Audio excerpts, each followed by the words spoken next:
Every morning I wake up at 6 o'clock. Old habits die hard, especially when you've lived 77 years. I hear the refrigerator door slam in the kitchen. Gina is packing breakfast for her husband Noah. 40 minutes later, she knocks on my door not out of politeness but to make sure I didn't die in my sleep. I slowly sit up on the bed, feeling my joints aching. My room is on the first floor, a former guest bedroom, remodeled for me when I moved in with my daughter 5 years ago. Moved in is a funny word. I've actually always lived in this house, it's just that no one knows it. The knock on the door is right on schedule. "Earl? You're not dead?" Gina's voice sounds more annoyed than concerned. "Not yet," I answer, as I do every morning. "Breakfast is in 20 minutes. Don't be late." I hear her leave without waiting for an answer. Gina is my youngest daughter, 42 years old, and has always been a difficult child. Her mother, my late wife Vivian, died when Gina was only 15. Maybe that's the reason for her coldness. She blames me for staying alive and her mother not. Or maybe she's just that kind of person. I gave up looking for an explanation a long time ago. I dress slowly, choosing a clean, long-sleeve shirt. It's always cold in the house. Gina saves money on heating, even though her husband Noah makes a good living as a financial analyst. They're both obsessed with savings, every dime in the account, every extra thing in question. Sometimes I think they'd know a lot about money if they ever really needed it. I look in the mirror, a thin old man with thinning gray hair and deep wrinkles around his eyes. My electrician's hands are blistered and scarred from minor burns. 45 years I worked as an electrical engineer at the city's power plant. Honest work, steady pay, modest pension. At least that's what everyone thinks. The secret I've kept for 20 years sometimes seems heavier than all the electrical cables I've ever laid. In 2005, I won the lottery, $1,800,000. I didn't tell anyone. Not my wife. She was already sick at the time. Not my kids. Especially the kids. I have 2 of them, Gina and my oldest son Weston. Both spoiled, both in constant need of money. Every time Vivian and I helped them financially, they would come back for more. I knew that if they found out about the winnings, they would squander it in a few years and then blame me for not having enough money. So I did the only sensible thing. I kept quiet, put the money in an account at a good interest rate, and a year later, when Vivian was gone, I bought this house in Slidell for $600,000. 3 stories, spacious, in a nice neighborhood. But instead of listing it, I told the kids I found a good rental. "Earl, you're late," shouts Gina from downstairs. I leave the room and slowly make my way down to the kitchen. Noah is already sitting at the table, staring at his clipboard. He barely nods at me. Our relationship is correct, but cold. To him, I'm just his wife's father, an old man who has to be tolerated. "Good morning," I say, sitting down in my usual seat. Gina puts a bowl of oatmeal in front of me. It's the same everyday oatmeal on water, no butter, with half a banana. "For your health," she says, even though we both know it's about saving money. "You haven't forgotten that Weston and the kids are coming over today?" Gina asks, pouring herself a cup of coffee. "I hope you don't stay in your room all day like you did last time." "I'm not hiding from my own son," I reply, stirring the gray mass in my plate. "Then why did you barely speak to him at Christmas?" Gina crosses her arms over her chest. "He thinks you don't love him." I look up from my plate. When was the last time he called me just to talk, not to ask for money? Noah snorts, not looking away from the screen. Gina throws him a warning glance. He's a busy man. He's got his own logistics company, 2 kids. And yet he always has time to call when he needs money for a new truck or a warehouse expansion. I shrug. It's an amazing coincidence. Gina's face stiffens. "You're being unfair. We all care about you. Who took you in when you couldn't live alone anymore? Who cooks your meals, does your laundry, takes you to the doctor? I live in my own house, not yours," I want to say. But I just nod, as I've done hundreds of times before. I'm grateful for the roof over my head. Exactly. Gina nods contentedly, considering the discussion over. At that moment, Avery, my granddaughter, enters the kitchen. 19 years old, a freshman at the local college, she's the only one in this house who sometimes talks to me out of obligation. Good morning, everyone. She smiles and comes over to kiss my cheek. How did you sleep, Grandpa? The usual, dear. Half the night counting sheep, the other half counting my sore feet. Avery laughs and I notice Gina roll her eyes. She's never understood my sense of humor. Are you going to class today? I ask my granddaughter. Yeah, until 3. Then I have to work at the coffee shop until 8. She pours herself a cup of coffee and takes an apple from the vase. I can pick you up tomorrow if you want to take a walk in the park. Avery, Grandpa has more important things to do, Gina intervenes. The plumber's coming tomorrow to check out his bathroom. It's always leaking. I can do both, I say. Plumbers usually come in the morning. We don't know the exact time, Gina says. You'd better be home all day. I don't argue. It's no use. Gina always has a reason why I should stay home. I think she's afraid I'll die on the street somewhere and she'll have to deal with the consequences. Avery throws her mother a disgruntled look, but she too remains silent. She's learned to pick her battles. Okay, I gotta go. She finishes her coffee in one gulp. I'll see you tonight. She kisses me on the cheek again and skips out of the kitchen. The front door slams and it's as if the house is getting colder. Noah rises from the table, gathering his things. Don't forget to check the electric bill, he tells Gina. It was suspiciously high last month. His gaze stops on me for a moment and I realize what he's thinking.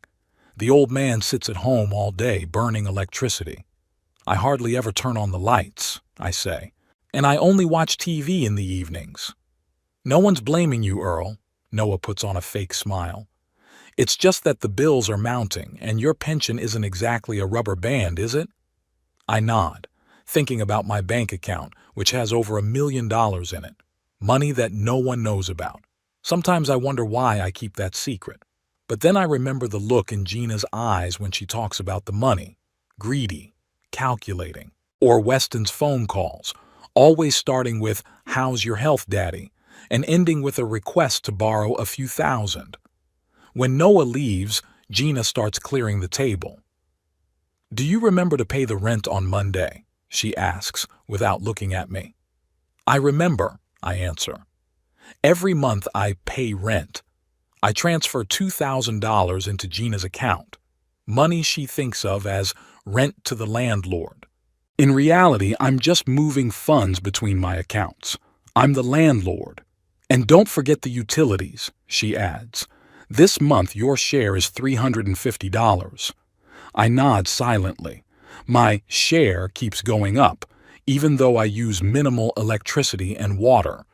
Gina thinks it's fair. After all, I live in their house, use their benefits. After breakfast, I go back to my room. It's small, but cozy. A bed, a desk, a chair by the window, a bookshelf with detectives, which I reread in a circle. On the table, an old radio receiver, which I restored with my own hands. One of the few pleasures I have left is fixing old electronics. I sit in the chair and look out the window at the backyard. Spring in Slidell was always beautiful. Magnolias blooming, fresh greenery, birds returning from the south. Vivian loved this time of year. We would often sit on the back porch of our old house, drinking tea and just watching nature. Sometimes I think she wouldn't have approved of my lies. Vivian was always straightforward, honest to the point of ruthlessness. Earl Cunningham, she would say, you've turned into a secretive old fox. But then I remember how worried she was about Weston and Gina, how she cried when they came for money again, not interested in her health. We've raised selfish people, she told me once, and I thought, maybe she would understand. The sound of a car pulling up pulls me out of my musings. I look out the window. Weston's black SUV. My son gets out of the car, followed by his wife Lauren and 2 teenage children, Ethan and Cora. They rarely visit, even though they live only 20 minutes away. Weston is 50, but he looks older, full, balding, perpetually tense. His logistics company has been teetering on the brink of bankruptcy for years, but he still buys expensive cars and sends his kids to private schools. I leave the room and go to meet them. Gina is already opening the door, hugging her brother. "Weston, I'm so glad you're here." Her voice goes up an octave as she speaks to her brother. "Kids, how you've grown." The teens mumble greetings without taking their eyes off their phones. Lauren hugs Gina and they exchange compliments. Then Weston spots me. "Hi, Dad." He walks over and awkwardly hugs me. "How's your health?" "Still alive," I answer with a smile. "It's good to see you, son." We walk into the living room. The kids immediately plop down on the couch, staring at their phones. Lauren and Gina retire to the kitchen, discussing some new diet plan. Weston and I are alone. "How's business?" I ask, even though I already know the answer. "It's tough," he sighs. "There's more competition, and customers are demanding more and more for the same money. You know, Dad, I was thinking." He lowers his voice. "Do you have some spare cash? I need to upgrade my truck fleet or we're going to lose the Blue Ridge shipping contract." There it is. It hasn't been 5 minutes. "Weston, you know my situation. I'm living on my pension, paying Gina's room and utilities." I know, he nods quickly. "But maybe you have some savings. Something set aside for a rainy day? I'll pay it back with interest once the contract starts making a profit." I look at my son, who is 50 years old, and I see the same boy who asked for money for a new bike because the old one wasn't cool enough. Same look, same intonation. "No, Weston, I don't have any savings." His face darkens. "I see. Well, I was just asking." The rest of the visit passes in a tense atmosphere. Weston barely speaks to me. The children ignore my existence altogether. After lunch, they quickly pack up and leave, citing some urgent business. As the door closes behind them, Gina turns to me. "What did you say to him?" He looked upset. "The truth, that I didn't have the money to sponsor his business." Gina shakes her head. "Do you have to be so callous? He's your son. He's trying to keep the business afloat." "And I'm trying to make it to the end of the month on my pension," I parry. "Which, by the way, I'm partially giving to you." Gina presses her lips into a thin line. "You live in my house.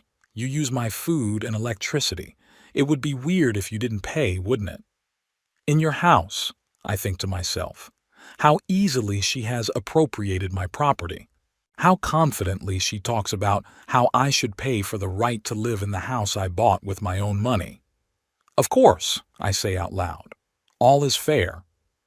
In the evening, when the house is quiet, I sit in my room and listen to old jazz on the radio, quietly, so as not to disturb Gina and Noah. Over the wall, I can hear them discussing my stubbornness and ingratitude. How I don't help my own son, even though I must have stashed something. I look at my reflection in the window pane, an old man with a bitter smile. 20 years I've kept a secret. 20 years I've lived a double life. Sometimes I ask myself, was it worth it? Would it have been better to tell the truth from the beginning?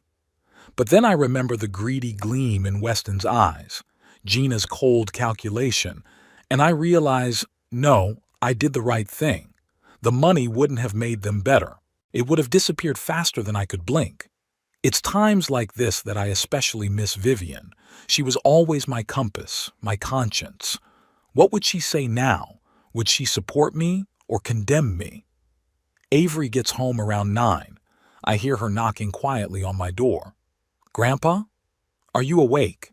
Come on in, sweetheart," I answer. She slips into the room, tired after a long day, but still finds the strength to smile. "How was your day?" she asks, sitting down on the edge of my bed. "Your uncle came by," I answer. "He asked for money for trucks." Avery rolls her eyes. "The usual. He never just shows up, does he?" I shrug. "He's got his own problems." That's no excuse to use you, she frowns. Mom's the same way. They both think you owe them something. Sometimes it amazes me how perceptive Avery is. She sees things in her 19 that adults in their 40s and 50s don't. Your mom takes care of me, I say, even though we both know that's not entirely true. She cares about the money you pay her. Avery shakes her head. I'm sorry, I don't mean to speak ill of Mom, but she could treat you better. I smile and take her hand. You remind me of your grandmother. She always told the truth too, even when it was inconvenient. Avery smiles. I wish I could remember her. I was only 4 when she died. She would have been proud of you, I say. You're the only one in this family who isn't obsessed with money. Maybe because I've never had a lot of it, she laughs. It's hard to become obsessed with something you don't have. We talk some more about her studies, about her job at the coffee shop, about the book she's reading now. Then she yawns and gets up. It's time for me to go to bed. I have to get up early tomorrow. She leans over and kisses me on the cheek. Good night, Grandpa. Don't let them hurt you. When she leaves, I sit in the chair for a long time staring into the darkness outside the window. It's times like this that I think maybe I should at least tell Avery the truth. She deserves to know that one day she'll inherit a small fortune from her poor grandfather. But then she'd have to keep my secret from her own parents, and that's not fair to her. No, it's better to wait. A few more years and she'll be out of college, back on her feet.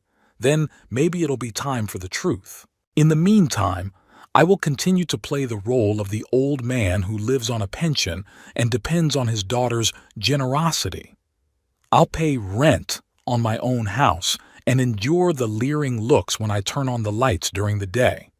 It's a strange life, full of lies and pretense, but it's my choice, my defense.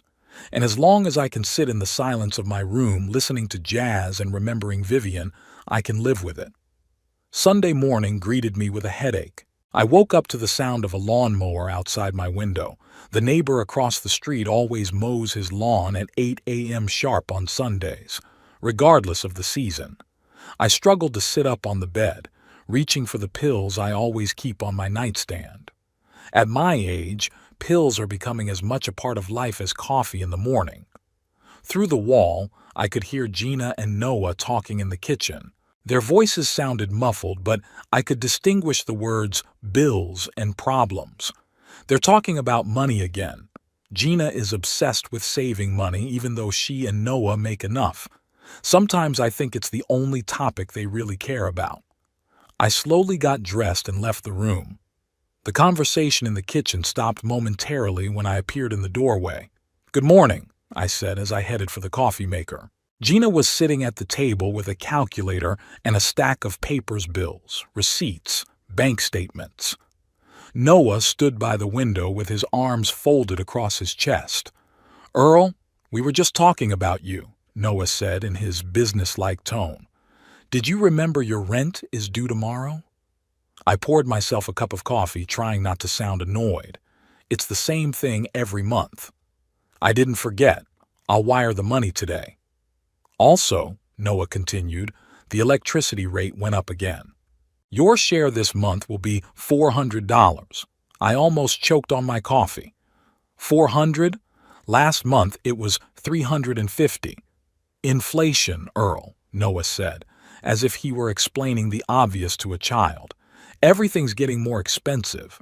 Plus, you've been spending more time at home, watching TV, turning on lights. I hardly ever watch TV, I objected. And I only turn on the lights when I really have to. The meter doesn't lie, Gina intervened, keeping her eyes on her paperwork. If you think it's too much, we can install a separate meter for your room. I knew it was useless to argue. They would always find a way to squeeze more money out of me, even if they had to distort the truth to do it. I had long suspected that they were overcharging me for my share of the utility bills, but there was no way to prove it. All right, I finally said. 400 is 400. Gina nodded contentedly as if she'd just won an important deal. Noah patted me on the shoulder with fake concern. We all have to tighten our belts, man. Times are tough. I nodded silently, thinking about the million in my account. Tough times. If only they knew.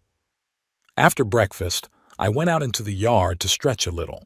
It was a warm day, and the neighbors were out on their lawns, some tending to their flowers, some washing their cars. The normal life of normal people. I wonder if they have such a complicated relationship with their kids too, or was it just me who was so lucky? I walked slowly down the sidewalk, enjoying the sun on my face. The houses in our neighborhood are large, well-maintained with perfect lawns and neatly trimmed bushes. Typical middle class, striving to look richer than they really are. My house is one of the largest on the street, 3 stories high with a spacious front porch and a backyard overlooking a small pond. It's a nice house. It's just too bad it doesn't have happiness in it. Mr. Cunningham, good morning. I turned around and saw Harper Dwight, our neighbor on the right. He's a friendly man in his 50s, works for an insurance company. We sometimes say a few words when we meet on the street. Good morning, Harper, I said. It's a beautiful day, isn't it? Delicious. He came closer, lowering his voice. Have you heard the news? The Browns are selling their house. They're asking almost $1 million. Really? I wasn't particularly interested in neighborhood gossip, but I kept up the conversation out of courtesy. Yeah, and you know what? It's been seen a few times already. Harper was clearly enjoying his role as informant. The realtor says there's a lot of interest. Our neighborhood's getting more and more popular. Prices are skyrocketing. I nodded, thinking about my own house. If the Browns can ask $1 million for a house smaller than mine, how much is my property worth now? When I bought it 20 years ago, I paid $600,000. The real estate market in Slidell has gone up a lot since then. Have you thought of selling? Harper asked suddenly. It's such a big house for the 3 of you. It must be hard to keep it in order. I smiled. It's not mine, Harper. I'm just renting a room from my daughter. It was a standard lie I'd been repeating for years. Sometimes I started to believe it myself. Oh, yes, of course, Harper nodded. I'm sorry, I forgot. Well, tell your daughter that if she ever decides to sell, I know a great realtor. My brother-in-law, actually. He specializes in high-end real estate. I'll be sure to tell her. I lied and said goodbye to Harper, continuing my walk. The thought of selling my house had never seriously crossed my mind before. Why sell the place I'd lived in for so many years? But now, after my conversation with Harper, the idea was lodged in my mind. What if I do sell the house? What would Gina do when the real owner decided to put the property on the market? I chuckled as I pictured her face. But then my thoughts took a more serious turn. Why not? Why don't I sell the house and start living my own life, without constant reproaches, without having to pay for the right to live in my own house, without daily humiliation? Vivian would call it petty revenge. She had always been above such things. Earl, she would have said, you're becoming just like them. But maybe this time she would understand. Maybe, seeing the way Gina treated me, she'd approve of my decision. I remembered how Vivian and I had met at a dance at the local club in 1968. I was 20, she was 19. She was the prettiest girl in the room, tall with brown hair and a laugh that made everyone around her smile. We married a year later, bought a little house on the outskirts of Slidell.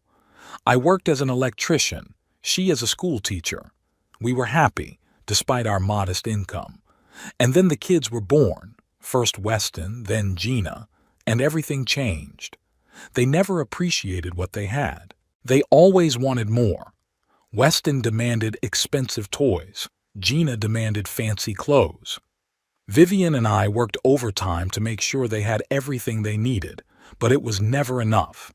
And when Vivian got sick, they didn't even bother to visit her regularly in the hospital, too busy with their own lives. I sighed, coming back to reality. The walk took me to a small park at the end of the street. I sat down on a bench watching the ducks on the pond. What would Vivian say about my current life? Would she approve of my lies? Probably not. Vivian always preferred straightforwardness. Tell them the truth, Earl, she would probably advise. Stop hiding. But it was too late for the truth. Too many years had passed, too many lies had accumulated. If I confessed now, they would never forgive me for my deception. Not that I particularly valued their forgiveness, but the thought of more family discord was hard. When I got home for dinner, I found Gina in a foul mood. She was thrashing around the kitchen, slamming cabinet doors loudly. "What's wrong?" I asked her gently. "The boiler broke," she said. "Again. Third time this year. This house just eats up money." I sat at the table watching her fumbling. Maybe I should call another handyman. The one who came last time didn't inspire confidence. Gina turned to me sharply. "You're an expert on boilers now?" Her voice oozed sarcasm. "Or maybe you've got spare money for a new handyman." I remained silent, knowing that any answer would only add fuel to the fire. "Exactly," she continued. "You sit here, criticizing, and who's going to pay? Me and Noah, as always.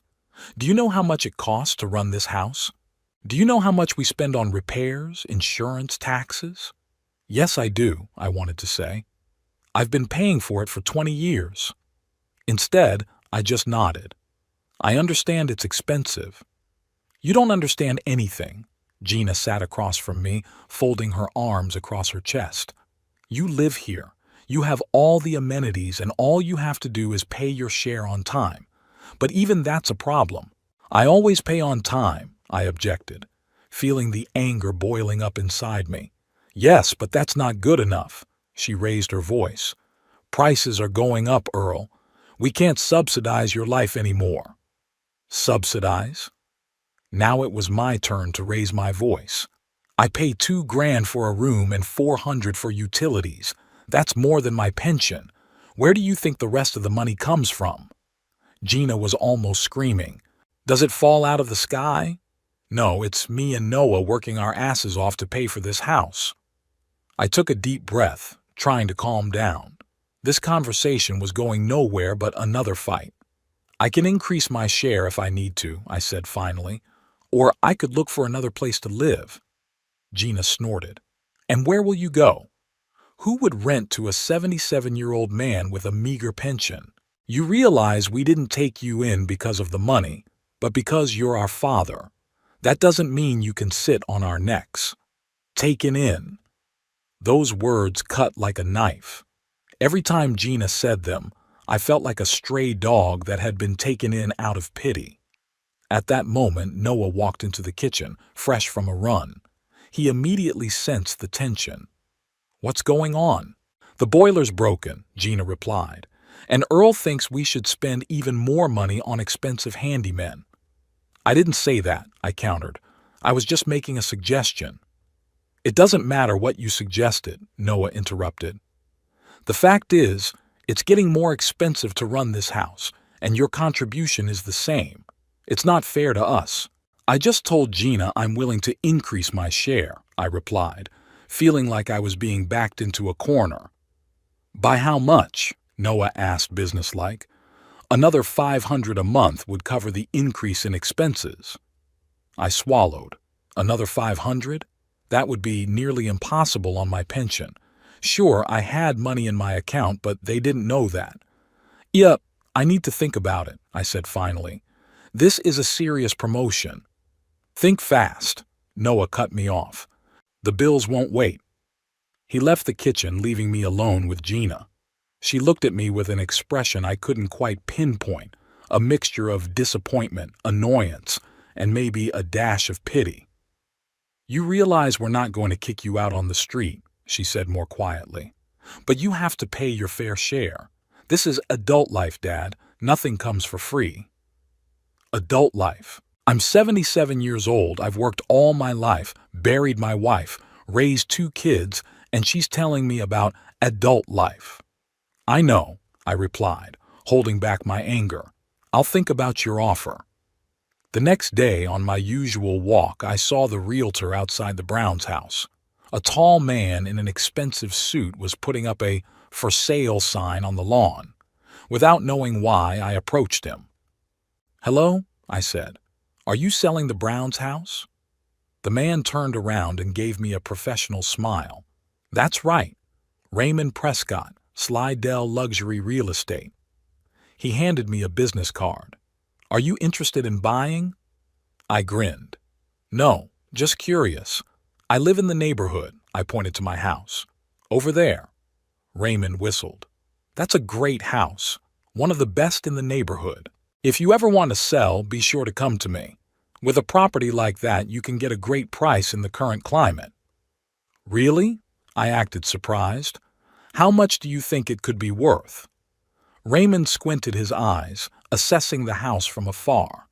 "It's hard to say for sure without an inspection, but given the location, the size, and the current market, I'd say at least 850,000, maybe even 900 if everything inside is in good condition."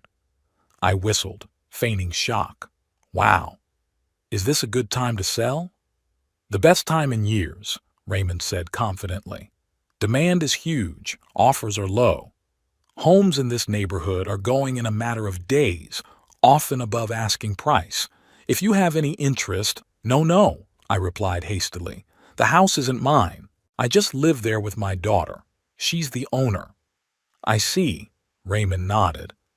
"Well, if your daughter ever thinks about selling, here's my card. I can arrange a free appraisal." I took the card and put it in my pocket, thanking him. The rest of the day I thought about the conversation with the realtor.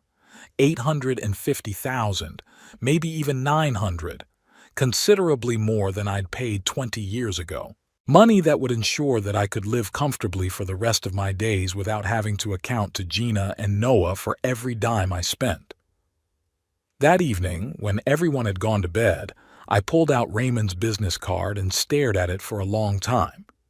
Then I took out my cell phone and saved the number. Just in case, I told myself. Just to know I had a choice. The next few days passed in relative peace. Gina was busy at work, Noah was away on a business trip, and Avery spent most of her time at college or at work.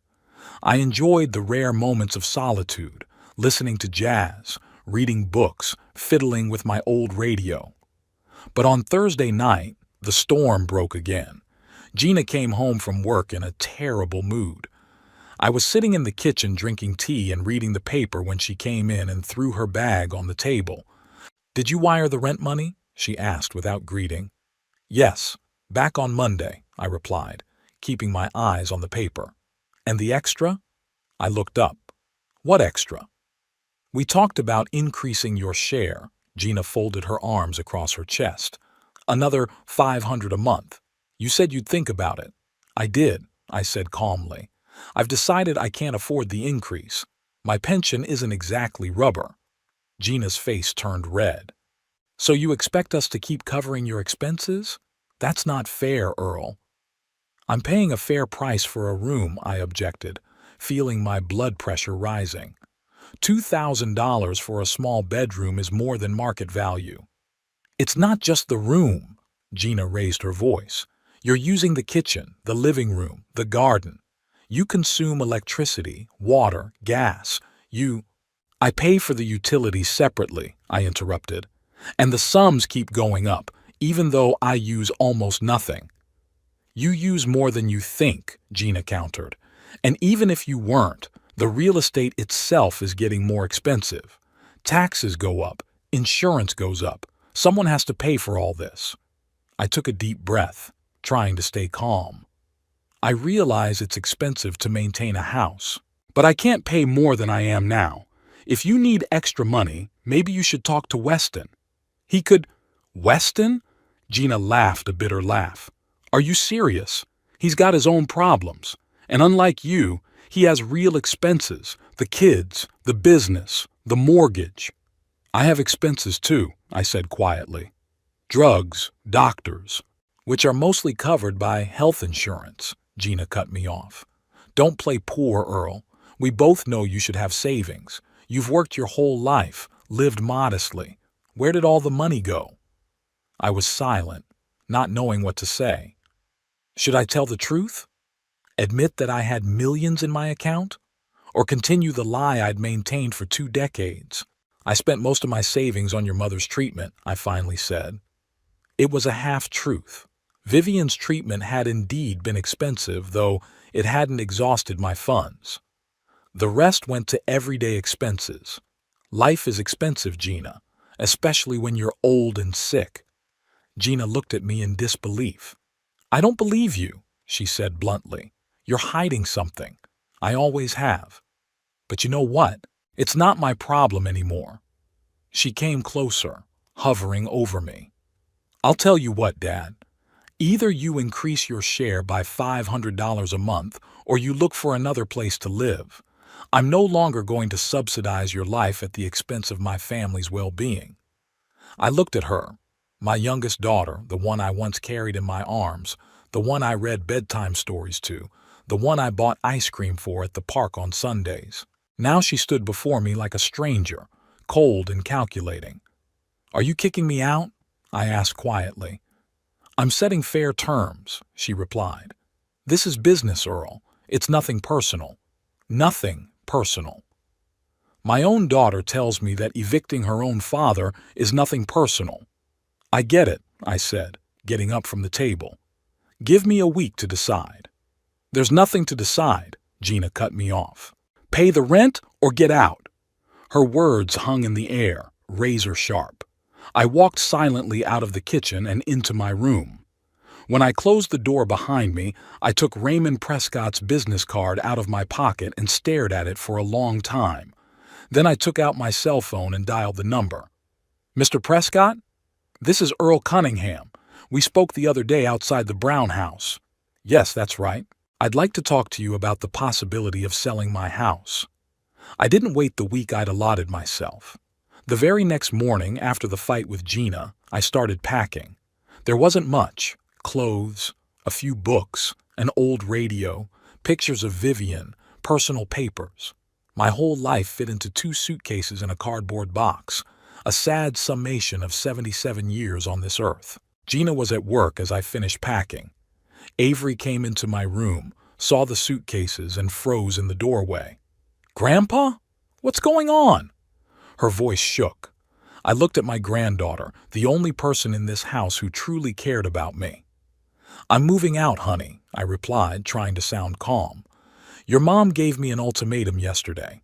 Either I increase the rent or I leave. I can't afford to pay more, so the choice is obvious. Avery came over and sat on the bed next to me. This isn't right, she said quietly. She can't do this to you. You're her father. I took her hand. In some families, it didn't matter, sweetheart. Money was more important than blood ties. Where are you going to go? There were tears in her eyes. I found a small apartment downtown, I answered. It's modest, but it's enough for me alone. Don't worry, I won't stay on the street. In fact, I'd taken care of the apartment in advance. I'd called the real estate agency a week ago, as if anticipating the end of my conflict with Gina. The apartment was small in an old house near the center of Slidell, but clean and fully furnished. The rent was $1,200 a month, considerably less than I was paying Gina for a room in my own house. I'll come visit you, Avery promised, hugging me tightly. I'll be waiting, I smiled. Don't tell your mother I gave you the address. Let her think I disappeared from her life like she wanted me to. Avery nodded, though I could see she was having a hard time being between us. 19 was too young an age to be torn between love for her grandfather and loyalty to her mother. The cab arrived at noon. I took one last look around the room I'd lived in for the past 5 years, pretending to be a poor old man dependent on my daughter's favor. The irony of the situation didn't escape me. I was leaving my own home, kicked out by a woman who didn't even realize she was living under my roof. Avery helped me carry my things to my car and gave me a big hug goodbye. I'll call you tomorrow, she said.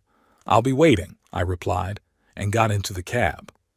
As we drove away, I looked back at the house, a big, beautiful house, bought with money that had fallen on me like manna from heaven 20 years ago. a house that would soon no longer be mine. The apartment was exactly what I expected. Typical housing for a single retiree on a tight budget. A small bedroom, a tiny living room combined with the kitchen, a bathroom where you can barely turn around. Everything is old but clean and functional. I laid out my things, put Vivian's picture on the bedside table, and sat down in the worn armchair by the window. A strange feeling swept over me, a mixture of sadness, relief, and determination. I was saddened by the way things had turned out with my daughter, but at the same time glad that I no longer had to pretend and endure daily humiliation. Also, I was determined to follow through with the plan that had matured in my head. The next day I met Raymond Prescott at a cafe near my new apartment. He was surprised when I called him, even more surprised when I told him the house belonged to me, not my daughter. But his professional composure quickly returned to him. "Mr. Cunningham," he extended his hand to me, "I'm glad you decided to use my services. I must say, your house is a real gem in the Slidell real estate market." I nodded, sipping my coffee. "I want to sell it quickly and quietly," I said. "There's one delicate detail.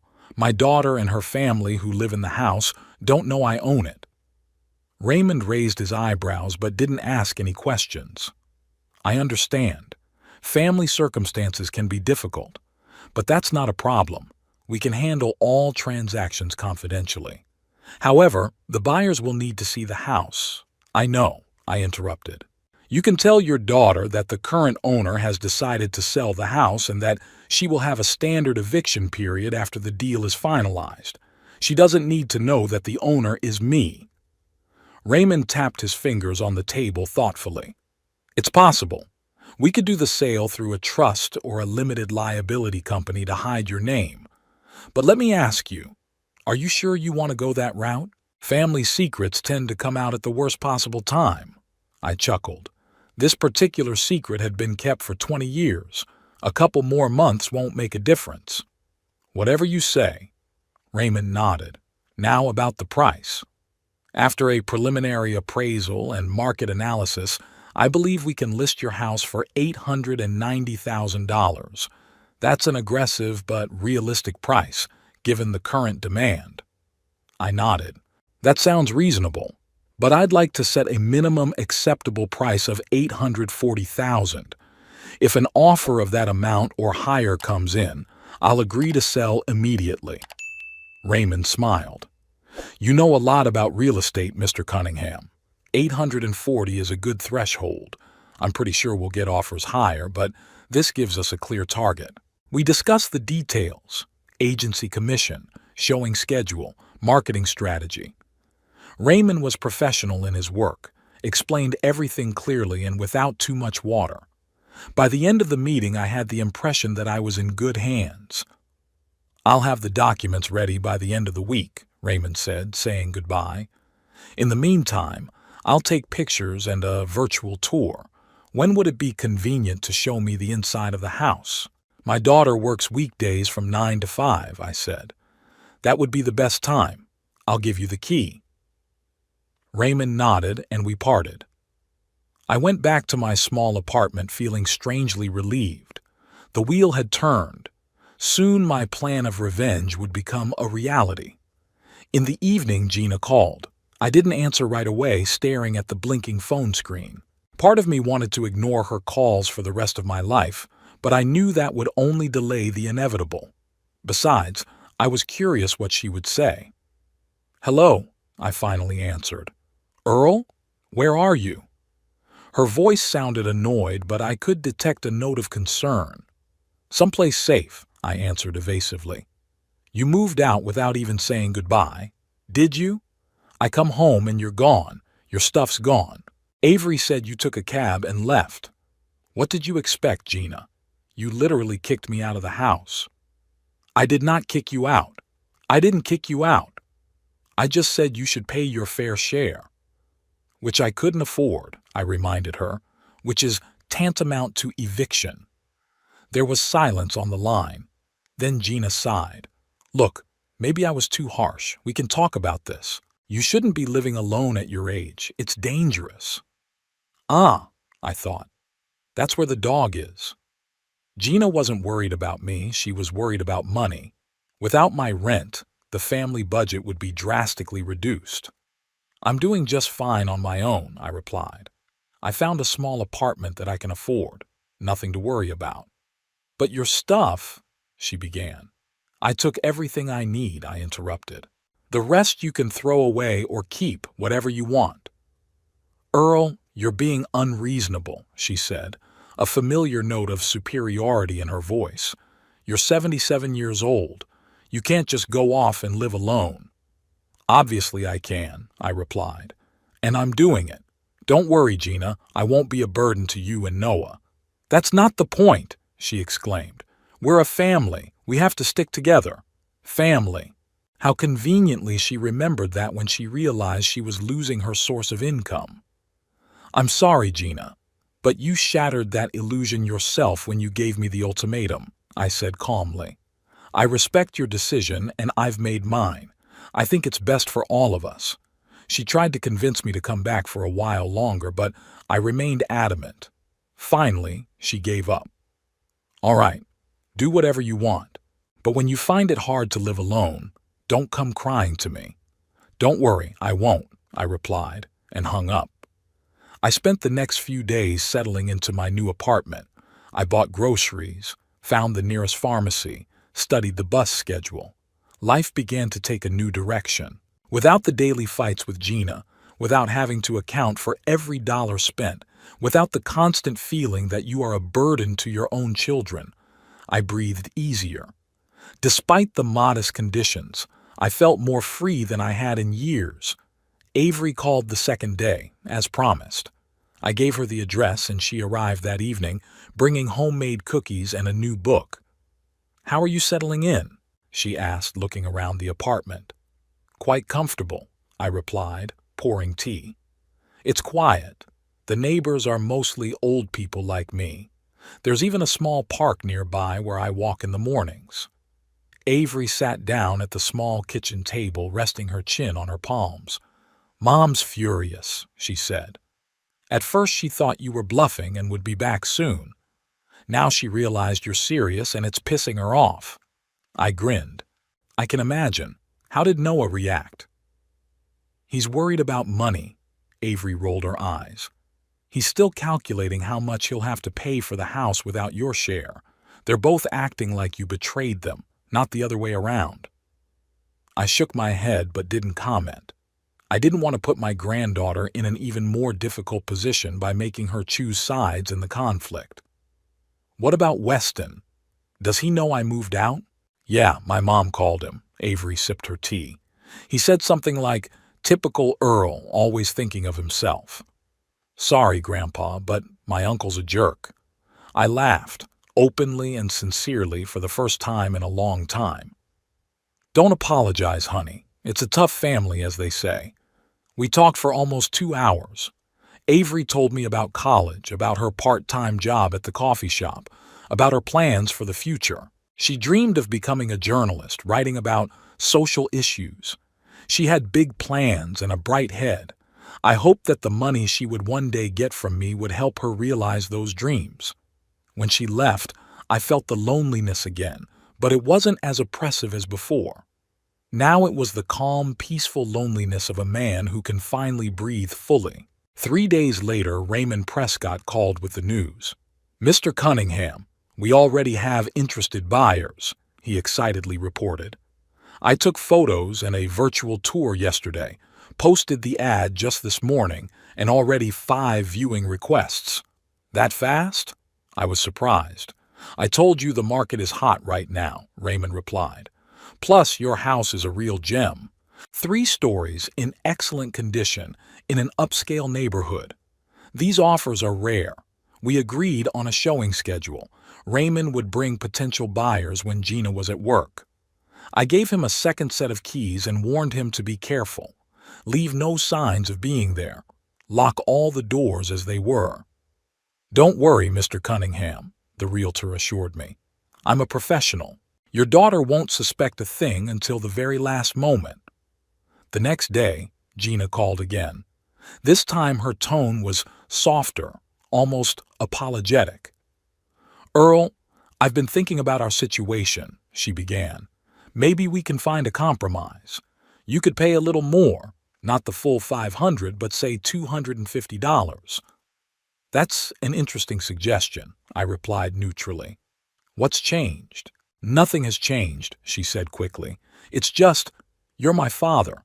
I don't want you living alone in some cheap apartment. It's not safe." I suppressed a chuckle. Gina had never been good at lying. It was obvious that without my rent, their budget was cracking at the seams. "Thanks for your concern," I said, "but I'm already settled in. I signed a 6-month lease, put down a deposit. Plus, it's quiet. No one telling me how much electricity I can use or when to turn on the heat." "Earl, be reasonable," she said, a hint of irritation in her voice. "You can't live alone.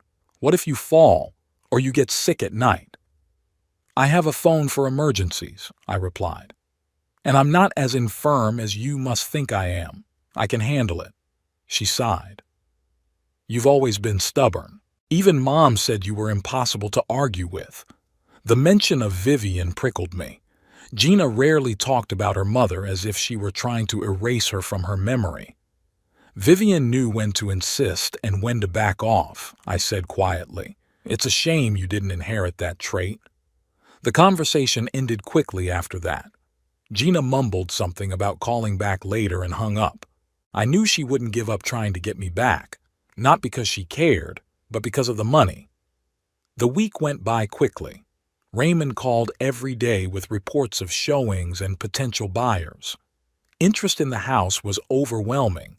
12 families had viewed it in the first 3 days, and half of them expressed serious intentions. On the 7th day after the showings began, Raymond called with the happy news. "Mr. Cunningham, we have a proposition." His voice sounded excited. $860,000, cash, quick closing on the deal. The buyers are an elderly couple, recently retired, moving from New York. They loved the house, especially the view of the pond. I felt my heart beat a little faster. $860,000 was more than I'd bargained for. Including the agency commission and taxes, I'd be left with about $750,000 net. Together with my existing savings, that was more than enough to ensure a comfortable old age. "I accept the offer," I said without hesitation. "Good," Raymond exclaimed. "I'll prepare the documents and contact their realtor. We can close the deal in 2 weeks if everything goes smoothly." "What about my daughter?" I asked. "When will she be notified of the sale?" "It's standard procedure for the new owners to give the tenants 30 days to move out after the deal closes," Raymond said. "But in this case, since the buyers want to move quickly, we can notify your daughter as soon as the preliminary contract is signed. That will give her more time to find a new place to live." "Do that," I agreed. "The sooner she knows, the better."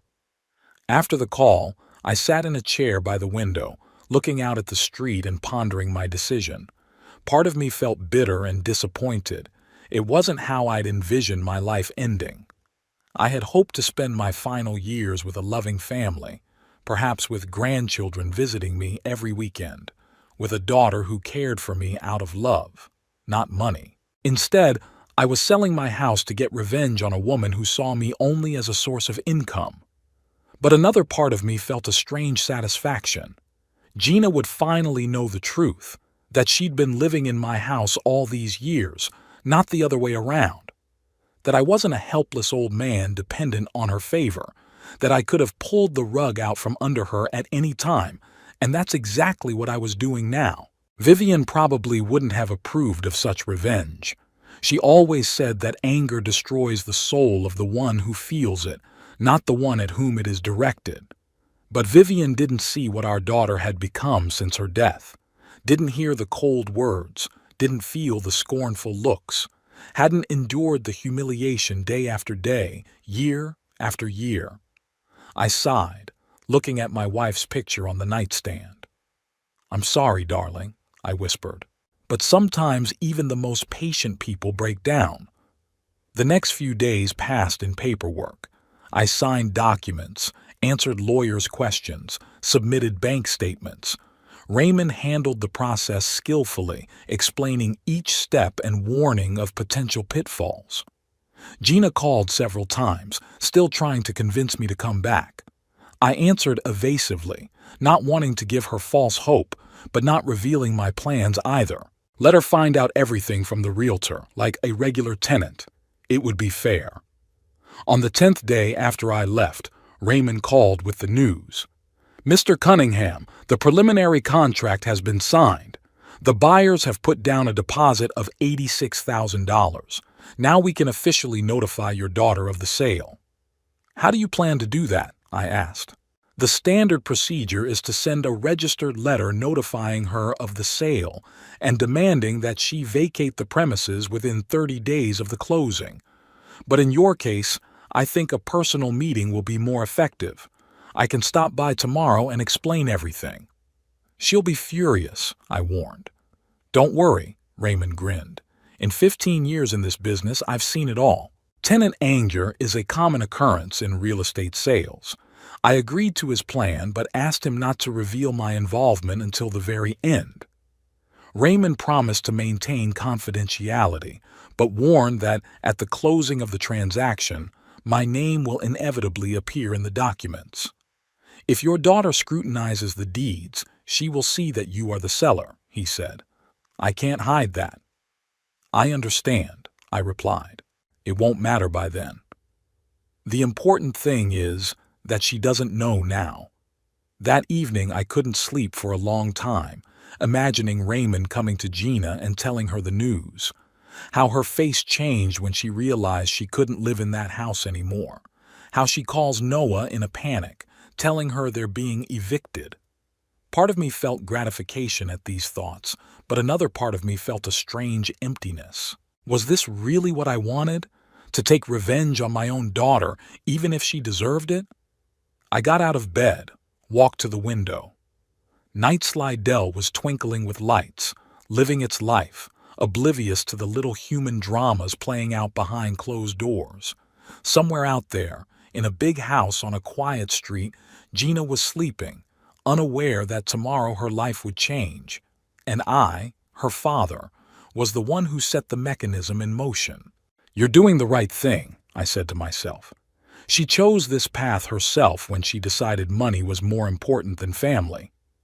But somewhere deep inside, a voice similar to Vivian's whispered, "Are there winners in family wars, Earl? Or only losers?" I didn't know the answer. I knew the call from Gina would follow soon. Raymond Prescott was supposed to meet with her this morning and break the news of the house sale. I sat in my small apartment trying to read the detective, but the words blurred before my eyes. My thoughts kept returning to what was happening now in my former home. How would Gina react? What would she say? Would she scream, cry, or coldly analyze the situation like Noah would do? The phone rang at exactly 11:30. I looked at the screen. It was her. I took a deep breath, gathering my thoughts, and answered it. "Hello. What the hell is going on here?" Gina's voice was ringing with anger. No greeting, just straight to the point. "What are you talking about?" I decided not to make it any easier on her. "Some realtor was here," she was practically screaming. "He says the house is sold and we have to move out 30 days after the closing. There's some kind of mistake, right? You got something wrong with the rent. This is it. The moment I've been preparing for the last 2 weeks. The moment when the truth finally comes out." "No, Gina, there's no mistake," I replied calmly. "The house has indeed been sold." "But how is that possible?" Her voice trembled. "You've been paying rent on time. I checked the bills myself. How can the landlord evict us?" "The landlord can do whatever he wants with his property," I said, "including selling it." "Then we need to contact him immediately," Gina insisted. "Explain the situation, offer to buy the house ourselves.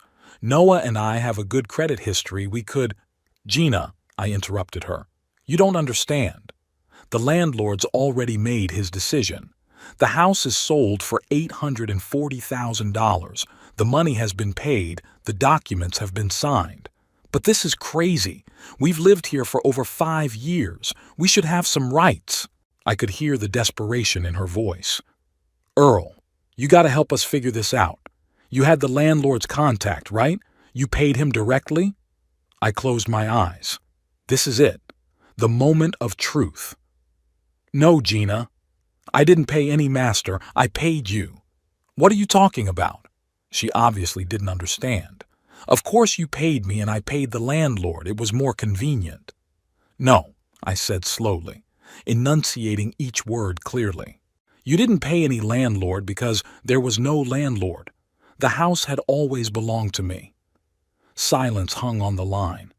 I could almost see Gina trying to make sense of my words, her face changing from incomprehension to shock. What did you say? She finally squeezed out. I said I owned the house, I repeated. I bought it 20 years ago after your mother died with lottery money. I was never a tenant. That was a lie. No. Her voice became quiet, almost a whisper. It's impossible. You couldn't. You always said you were renting this house, that you were barely making ends meet. I lied, I confirmed. Because I knew if I told the truth about the winnings and the house, you and Weston wouldn't leave me a dime. You were always like that, begging and begging and begging. College money, money for your first car, money for your wedding. You were never grateful, always wanting more. This is crazy. Gina couldn't seem to believe what was happening. You're saying that you lied to us for 20 years?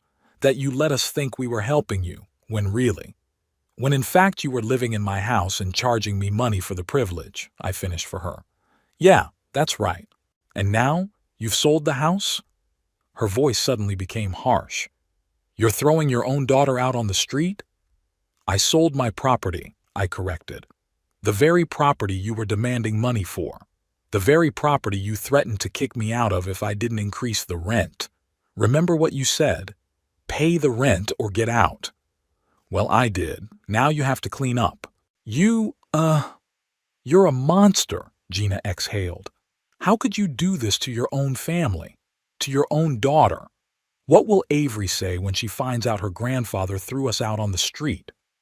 I don't throw anyone out on the street, I countered. You have 30 days to find a new place to live. With your income, that shouldn't be a problem. And leave Avery out of this. She's the only one in your family who's ever treated me with respect. She'll despise you when she finds out the truth, Gina hissed. We all will. Weston, Noah, the whole family. You'll be alone, Earl. All alone. Her words should have hurt me, but in a strange way, I felt only tired. Tired of the lies, the pretense, the toxic relationship that had lasted for years. I'm already alone, Gina, I said quietly. I've been alone since your mother died. You and Weston have never been around except when you needed money, so your threats are about 20 years too late. On the other end of the line, I heard Gina sob. For the first time in the entire conversation, there was real emotion in her voice, not feigned outrage. It's not fair, she said in a shaky voice. You have no right to say that. We took care of you. You took care of my money, I interrupted. You don't even know what medications I'm on, Gina. You don't know what books I read, what music I listened to. You weren't interested in my life, only my wallet. That's not true, she was outraged. I cooked your meals, washed your clothes, took you to the doctor, and made me feel like a burden for every favor I did, I added. Reminded me every chance she got of how hard it was for you to be with me, counting how much electricity I use and how much water I waste. That's not caring, Gina. It's business. I can't believe you feel that way about us. Her voice got quieter. After all we've done for you. And I can't believe you can't see the truth, I replied. But it doesn't matter anymore. The house is sold. You have 30 days to find a new place to live. I suggest you start looking immediately. You're going to regret this, Gina said, her voice threatening. I'll tell everyone what you've done. All your family. All your neighbors. Everyone will know what you're really like. Tell them. I shrugged, though she couldn't see it. I have nothing to hide, nothing more. I pressed the end button and put the phone down on the table. My hands were trembling slightly. Despite my outward calm, the conversation wasn't easy for me. I felt a strange mixture of emotions, relief that the truth had finally been revealed, sadness that my relationship with my daughter was finally ruined, and the emptiness that comes after a long-awaited but bitter triumph. I stood up and walked to the window. The day was clear, sunny. People were walking down the street minding their own business, unaware of the little family drama playing out in one of the apartments. Life went on as usual, indifferent to our problems. The phone rang again 15 minutes later. This time, it was Weston. I'd almost expected it. Of course, Gina had called her brother right away, told him everything. I took a deep breath and answered. Weston, what the hell are you doing? My son's voice was full of rage. Gina just called me in hysterics. You sold the house? Seriously? You're throwing your own kids out on the street? I sold my property, I replied calmly, something I had every right to sell. But why now? Why so suddenly? Weston clearly couldn't understand my motives. And why the hell didn't you ever tell us you owned the house? Because you'd immediately start demanding your share, I answered bluntly. Like I always did. Every time I had money, you and Gina would immediately put your hand out. Remember when you asked me for a loan for your business? Every time we saw each other, every call ended with you asking for money. That's not fair. Weston was indignant. I asked for help because I believed you wanted me to succeed. Because you're my father, damn it. And I have helped, I reminded him. Many times. But it was never enough, was it? It always needed more. And where's the gratitude? Where's the respect? You only called me when you needed money. You didn't even visit me on my birthday last year. I had an important meeting, Weston defended himself. I couldn't cancel it. Of course you couldn't, I sighed tiredly. There's always something more important than an old father. But when you need money, suddenly there's time to make a call. I can't believe you feel that way about us. I could hear the resentment in Weston's voice. We're your family, Dad. We took care of you. No, Weston, I shook my head. You took care of my money and what I could do for you, not me. And that's why you decided to get revenge? Throw Gina and her family out on the street? That's your way of teaching us a lesson? I'm not throwing anyone out on the street, I repeated patiently. They have 30 days to find a new place to live. With their income, that shouldn't be a problem. 30 days is nothing, Weston exclaimed. Do you know how hard it is to find a good house in Slidell now? Prices have skyrocketed. I know, I said. That's why I sold mine. $840,000 was a good price. Weston was silent for a moment, digesting the information. $840,000. His voice changed. What are you going to do with that money? That's it. As soon as the large sum was mentioned, Weston's tone immediately changed from angry to interested. Typical. It's none of your business, I replied. My money is my business. But it's the family home, he objected. Mom would never approve of what you're doing. The mention of Vivian prickled me, but I didn't fall for the manipulation. Don't drag your mother into this, I said sternly. She would never approve of the way you two have treated me all these years either. She'd be disappointed to see how greedy her children have grown up to be. That's low, Dad. Weston's voice turned cold. Using Mom against us. No lower than using her memory to manipulate me, I parried. The conversation was clearly going nowhere. Weston continued to accuse me of betrayal, and I remained adamant. Eventually, he gave up. You know what? Do whatever you want, but don't come back to us when you're alone and sick. Gina and I washed our hands of it. You did this a long time ago, I said quietly, long before today. I ended the call and sank heavily into my chair.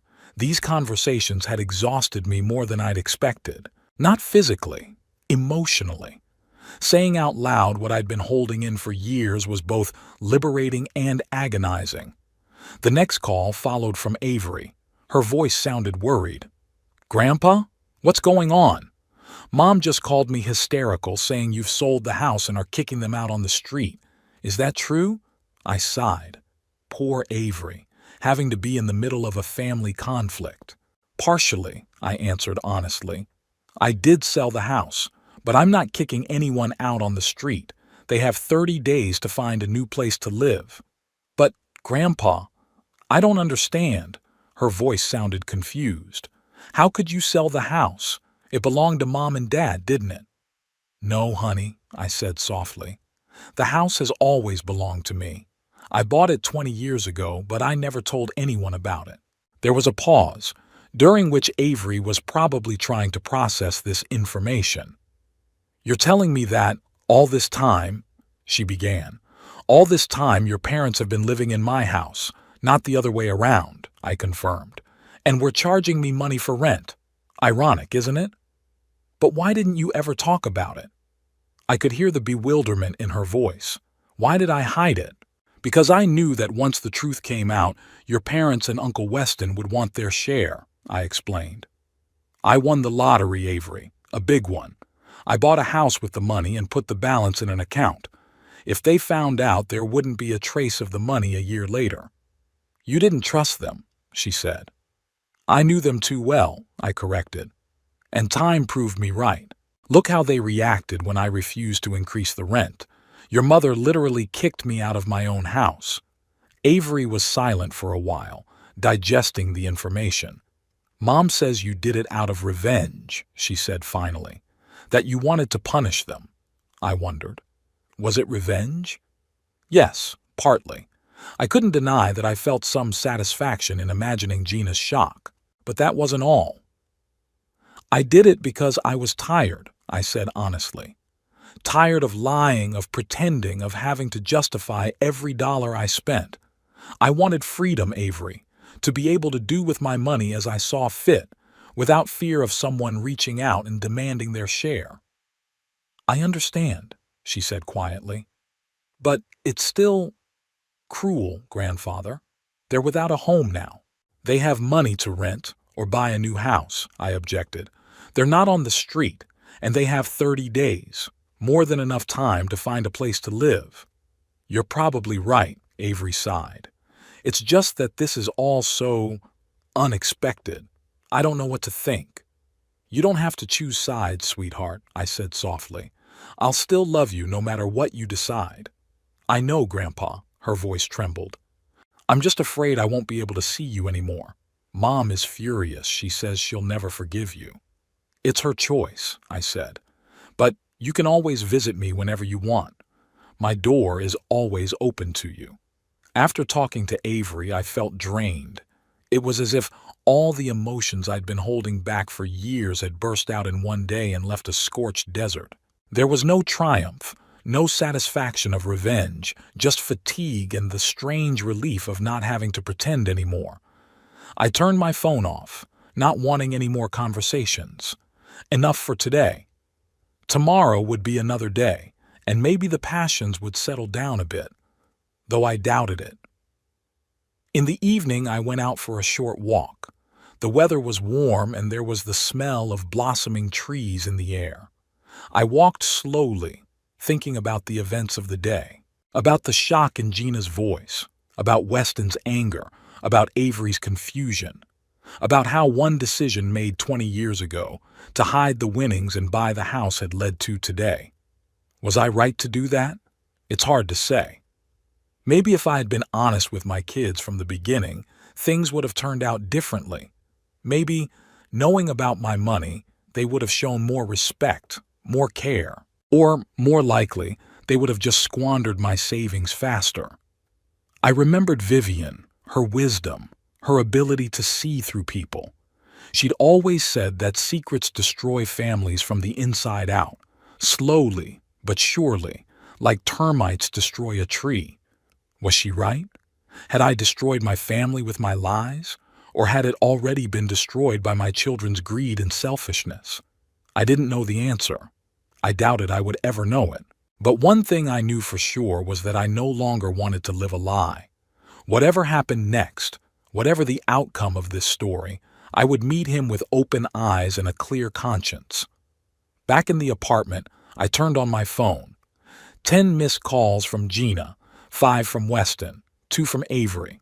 A few messages I didn't bother to read. I muted the sound and put the phone on the nightstand. Tomorrow. I'd deal with all of this tomorrow. Tonight. I just wanted some peace. I sat in a chair by the window watching the sun set over Slidell. A strange sense of freedom swept over me, as if the heavy weight I'd been carrying for 20 years had finally fallen from my shoulders. Yes, I had hurt my children. Yes, they would probably never forgive me. But I was no longer a prisoner of my own lies, no longer a victim of their manipulations. For the first time in a long time, I felt real, not a poor old man dependent on his daughter's charity, not a stingy father refusing to help his son, but just a man. Earl Cunningham, a 77-year-old widower who had the right to manage his life and his money as he saw fit. It wasn't a triumph. It was simply a release. 3 weeks have passed since the day Gina learned the truth about the house. In that time, my life had changed dramatically. The deal was successfully closed, and I received a check for $735,000 after all fees and taxes were paid. The money was deposited into my account, joining the balance of the winnings I had so carefully kept all these years. The first thing I did with my newfound wealth was to buy a small but cozy house in the southern part of Slidell. It was 1 story, with 3 bedrooms, a spacious living room, and a veranda overlooking a well-kept garden. It had cost $520,000, considerably less than I'd gotten for selling the old house, but it was much more practical for a lonely old man. No stairs, wide doorways, a convenient layout, everything for comfortable living. The realtor who helped me with the purchase, an energetic woman named Helen Morrow, was surprised when I paid for the house in full, mortgage-free. "That's rare these days, Mr. Cunningham," she said as we signed the papers. "Most buyers take out a loan." "I'm too old for credit," I replied with a smile. "I prefer to own what I have, fully and unconditionally." After I bought the house, I started fixing it up. For the first time in years, I could spend money without thinking about what Gina or Noah would say. I bought new furniture, comfortable, high quality, chosen for my taste, not for economy reasons. I ordered a large armchair with an adjustable backrest, which I had long dreamed of. I bought a modern TV with a large screen to watch old movies that I loved so much. Renewed his closet, throwing away the worn-out shirts and pants he had worn for years for fear of appearing wasteful.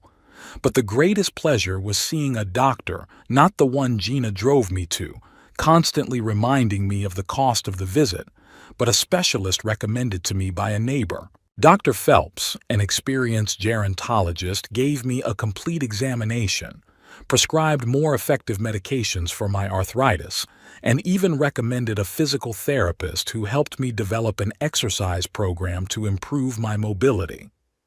"For someone your age, you're in great shape, Mr. Cunningham," Dr. Phelps said after the exam.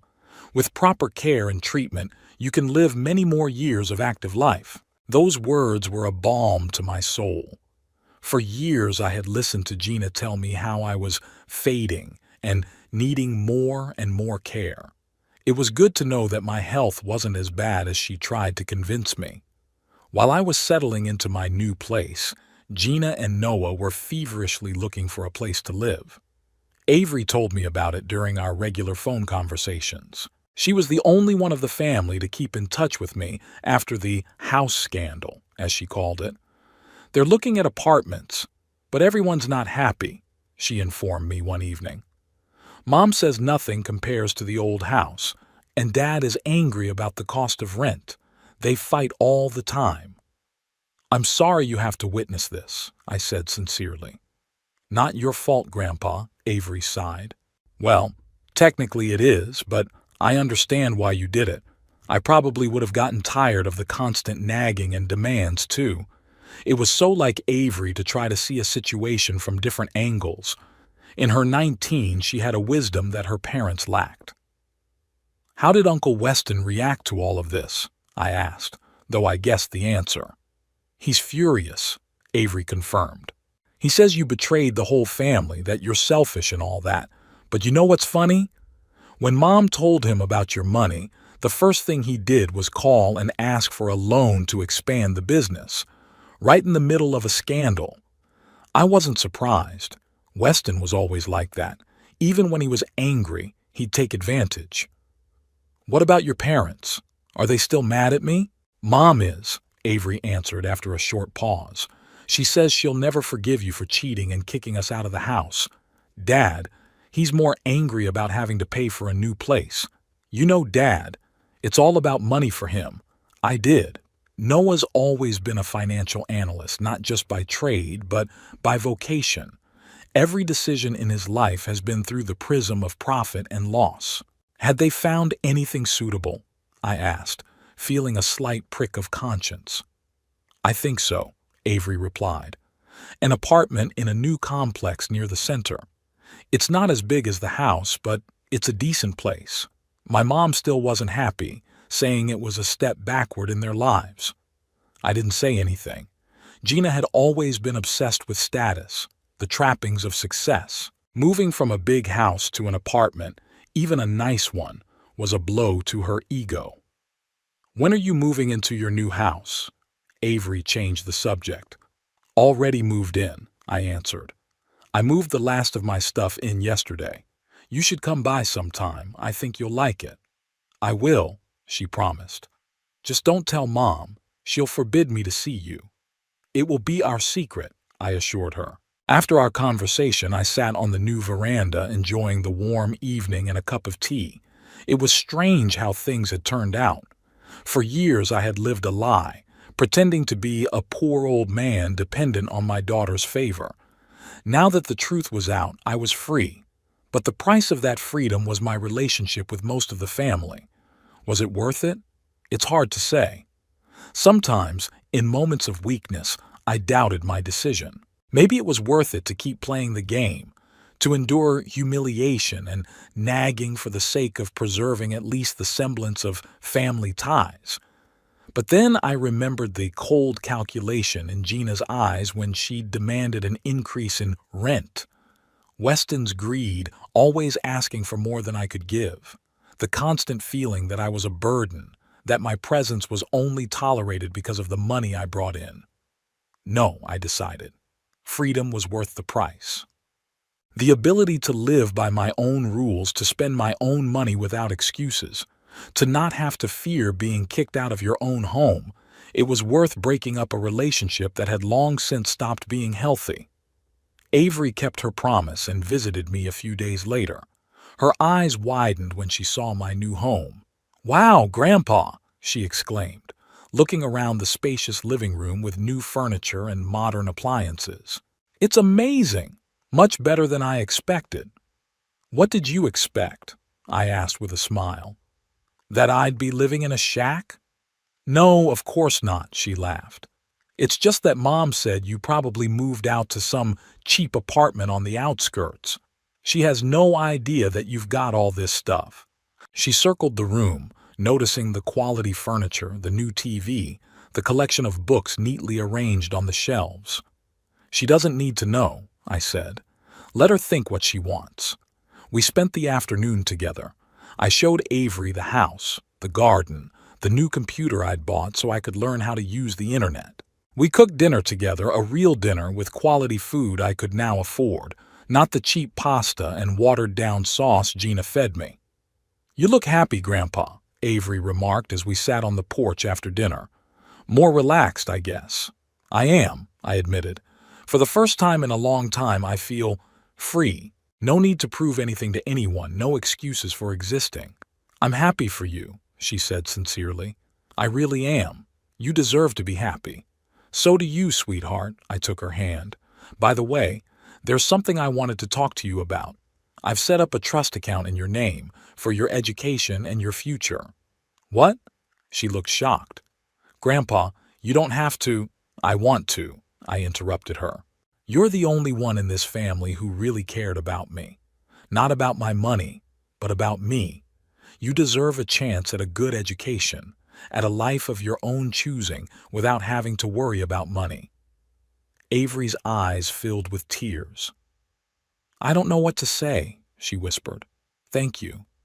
But what will Mom and Dad say? Why would they know? I winked at her. This is between you and me. You can manage the money when you graduate from college. Until then, it's just going to accumulate in an account. Avery hugged me tightly, just like when I was a kid. You're the best grandpa in the world, she said, despite all your deceptions and secrets. I laughed, feeling a warming sensation in my heart. At least one relationship in my family remained unbroken. A month after Gina and Noah moved into their new apartment, the unexpected happened. Weston called me for the first time since our last heated conversation. Dad? His voice sounded unusually soft. How are you?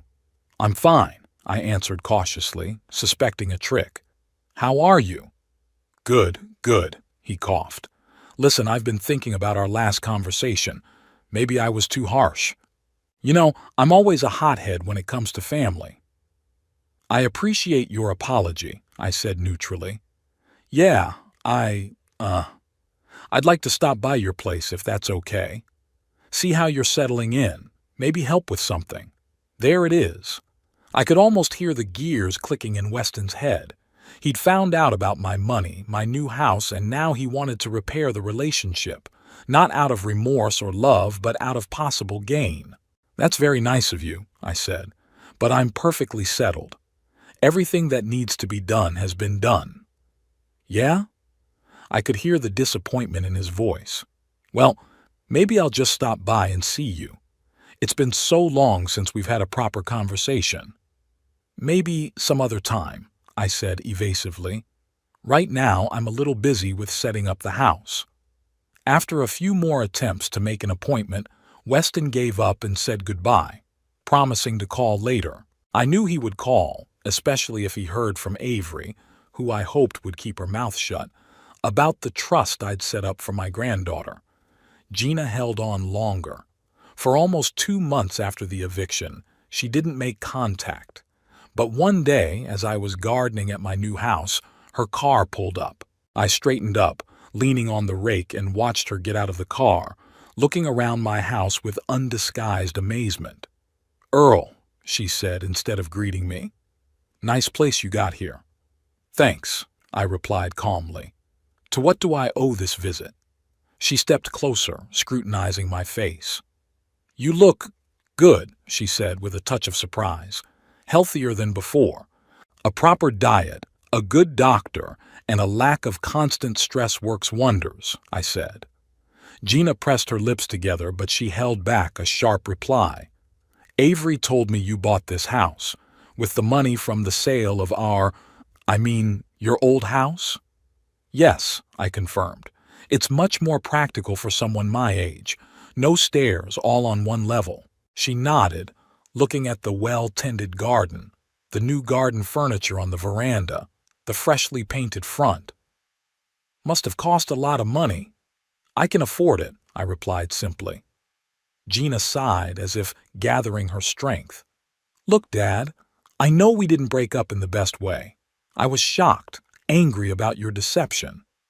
But as time went on, I thought, maybe we should try to make things right. We're still a family. Family, I repeated thoughtfully. It's funny how you're only bringing that up now. Not when you kicked me out of the house. Not when you made me pay for a room in my own house. I didn't know it was your house, she objected. You never told us the truth. And if I had, I asked, what would have changed? Would you have treated me with more respect? Or would you just demand more money? Gina didn't answer, but her silence was more eloquent than any words.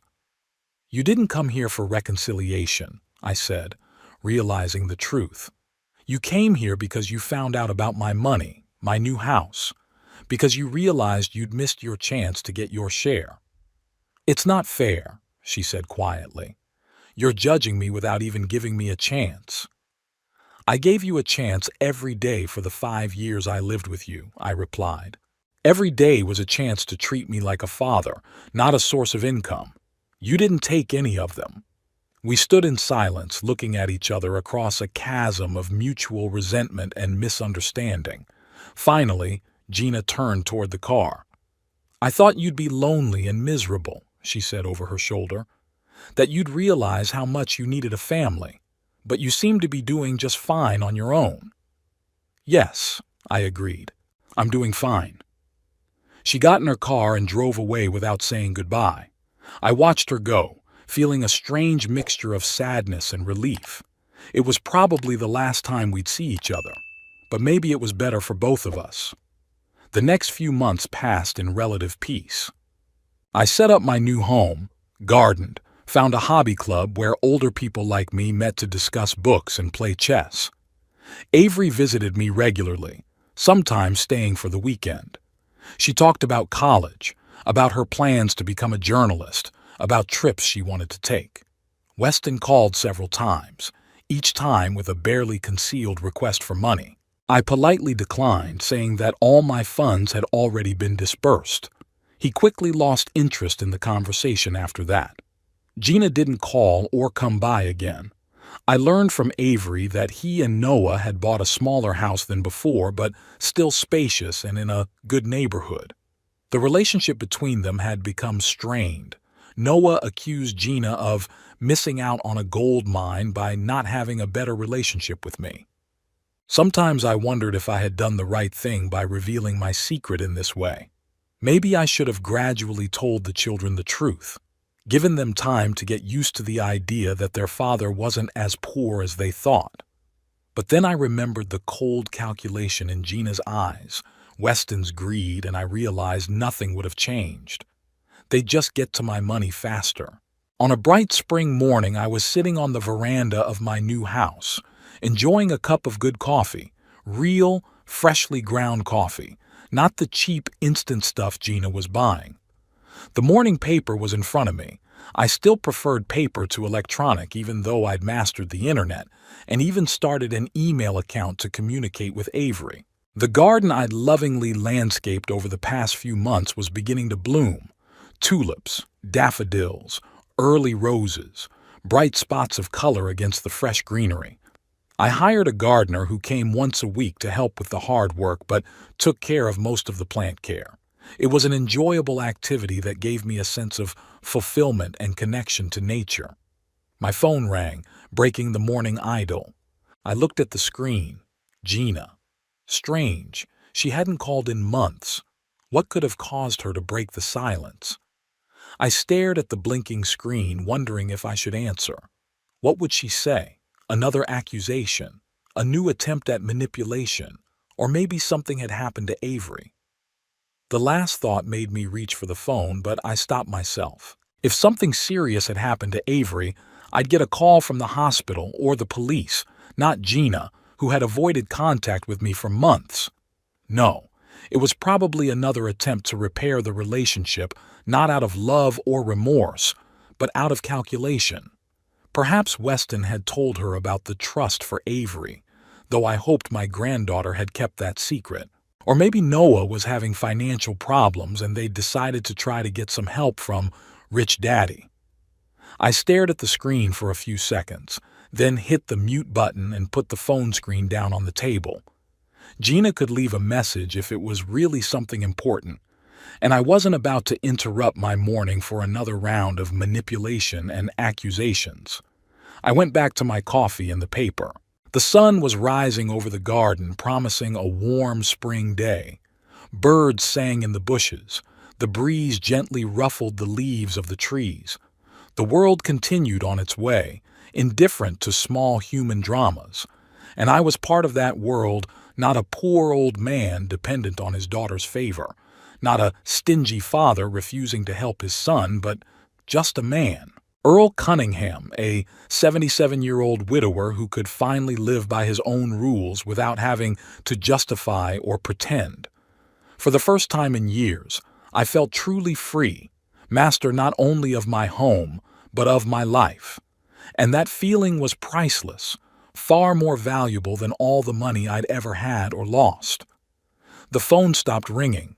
I took a sip of coffee, turned the page of the newspaper, and smiled at the new day.